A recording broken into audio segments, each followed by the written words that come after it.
મહીસાગરના બાલાસિનોરમાં જમિયતપુરા ગામ કે જ્યાં કેમિકલ વેસ્ટ કંપનીની ઘોર બેદરકારીને લીધે આસપાસના 5 કિલોમીટર જમીન એકદમ પ્રદૂષિત થઈ ગઈ। ગ્રામ્ય વિસ્તારમાં આવેલા બોરકુવા તળાવોમાં લાલ પાણી આવી ગયું છે। ઠેર ઠેર લાલ પાણીને લીધે ગ્રામજનોને ચામડીના રોગ થઈ રહ્યા છે। આટલું જ નહીં, કેમિકલયુક્ત પાણીને લીધે ખેડૂતોનો પાક પણ બરબાદ થઈ રહ્યો છે, તો પશુપાલકોના દુધાળા પશુઓ પણ બીમાર પડી રહ્યા છે। ગ્રામજનોનો આરોપ છે કે બહારથી કચરો લાવીને ડમ્પિંગ સાઇટમાં ફેંકવામાં આવે છે, જેને લીધે આસપાસના વિસ્તારમાં પ્રદૂષણ ફેલાઈ રહ્યું છે।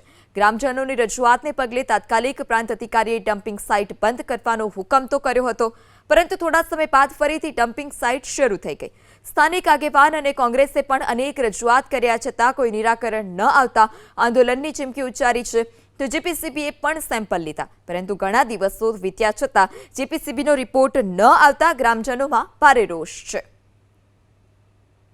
અહીંયા અમારી પંચાયતમાં ડમ્પિંગ સાઇટનું નિર્માણ થયું છે, ત્યારબાદ અહીંયા ભૂગર્ભના પાણી લાલ થયા છે, કેમિકલયુક્ત થયા છે અને કૂવા, બોર અને તળાવોના પાણી એકદમ કેમિકલયુક્ત થવાના કારણે પશુપાલન અને જળજીવન અસ્તવ્યસ્ત થયું છે, જેના કારણે અનેક બીમારીઓનો પણ સામનો કરવાનો ચાલુ થઈ ગયો છે। અહીંયા કેન્સરના અને શ્વાસના દર્દીઓની સંખ્યા પણ વધારે જોવા મળે છે। બાલાસિનોર તાલુકામાં જમિયતપુરા ખાતે આવેલ જે ડમ્પિંગ સાઇટ છે તેના બાબતે જીપીસીબી દ્વારા એક ટેકનિકલ કમિટીનું ગઠન કરવામાં આવ્યું છે। અંદાજે 1 મહિના પહેલાં તેઓ દ્વારા સેમ્પલ વિવિધ સ્થળોથી લેવામાં આવ્યા છે તથા જેના અનુસંધાને આ કમિટી દ્વારા આગળની કાર્યવાહી કરવામાં આવશે, જેના દ્વારા જીપીસીબી દ્વારા પણ અપડેટ આપવામાં આવશે।